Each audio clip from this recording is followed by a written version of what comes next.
आज मैं एक कहानी सुनाऊंगी। बहुत साल पहले की बात है। एक राजा था और उसका बहुत बड़ा सैन्य बल था। तो उसके पास बहुत सारे हाथी घोड़े थे और एक हाथी ऐसा था कि राजा को हर युद्ध में वो जीत दिलाता था। मतलब वो स्मार्ट हाथी था। उसे पता था कि मतलब युद्ध भूमि में कैसे उसको जीत हासिल करवाने में हेल्प करनी है राजा को। मतलब वो सारे ट्रिक्स जानता था कि कैसे मतलब सामने वाले को कैसे ट्रिक करके मतलब जीतना है। होते थे ना पहले, जैसे महाराणा प्रताप का वो घोड़ा था चेतक। अगर आज के ज़माने में हम सोचे तो हमें लगता था ऐसा घोड़ा थोड़ी होता है, लेकिन होता होता था। तो वैसे ही एक हाथी था। तो फिर धीरे धीरे धीरे टाइम के साथ राजा जीतता गया और फिर वो हाथी भी बूढ़ा होता गया।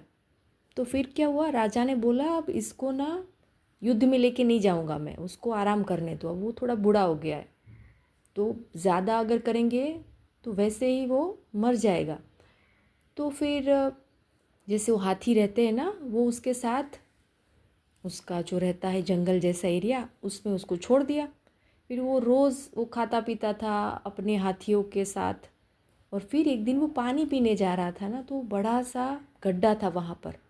तो वो हाथी उसमें गिरा और ऐसा गिरा कि वो बाहर ही नहीं निकल रहा। मतलब कुछ भी करो, रस्सी से बांधो, खींचो, मतलब पूरा गांव इकट्ठा हो गया। कितनी भी मतलब उसको हेल्प देने की कोशिश करे और वो मतलब सपोर्ट ही नहीं करा सामने से, क्योंकि उसके दिमाग में था कि अब तो मुझे कुछ करना है नहीं, युद्ध से निकाला गया है, आराम करना है, ज़्यादा से ज़्यादा क्या होगा, मैं मर जाऊंगा। ये बात राजा तक पहुंची। राजा तो बहुत परेशान हो गए। ये तो मेरा फेवरेट है हाथी और वो मर गया तो मतलब बहुत दुख होगा ना उसे। उसी समय उस गांव से ना स्वामी विवेकानंद निकले। उसने देखा सिचुएशन बहुत ख़राब है ये तो। फिर सारी स्टोरी जानी कि क्या है, कैसे गिरा ये वो। तो स्वामी जी ने कहा कि ये हाथी रस्सी से नहीं निकलेगा। तो बोले कैसे निकलेगा? तो बोले उसको ना वो युद्ध वाली सिचुएशन क्रिएट करो यहाँ पर, ब्यूगल बजाओ, नगाड़े बजाओ, मतलब उसे लगना चाहिए कि युद्ध में जाना है मुझे। और फिर ऐसा ही हुआ, मतलब युद्ध में नहीं हुआ होगा वैसा कमाल, मतलब इतना बजाया अच्छे से और वो हाथी निकला 5 मिनट में बाहर। मतलब सेल्फ मोटिवेट होकर बाहर निकल गया। तो समझ रहे हो, हम इंसानों के साथ भी वैसा ही होता है। कभी कभी लाइफ में डीमोटिवेट हो जाते हैं।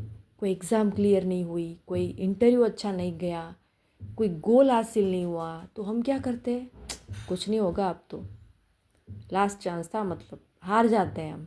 हमें लगता है एज हो गई, अब तो क्या ही होगा। तो मतलब ऐसा कुछ भी नहीं होता। देखो हाथी के पास स्वामी विवेकानंद जी थे। अगर हमारे पास कोई ऐसा मोटिवेट करने वाला नहीं आएगा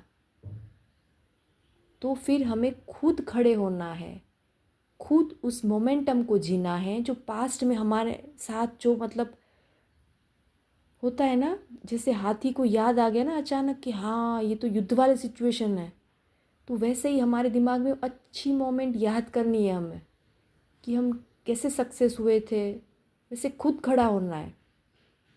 तो ज़रूरी नहीं है कि मोबाइल में मोटिवेशनल वीडियो देखकर ही मतलब मोटिवेट होना है। आपको सेल्फ मोटिवेट होना है। हर पल आपके साथ ज़रूरी नहीं है कि कोई ना कोई हो या कोई सिचुएशन हो ही। आपको दिमाग में बिठा के रखना है कि मन के हारे हारे, मन के जीते जीत।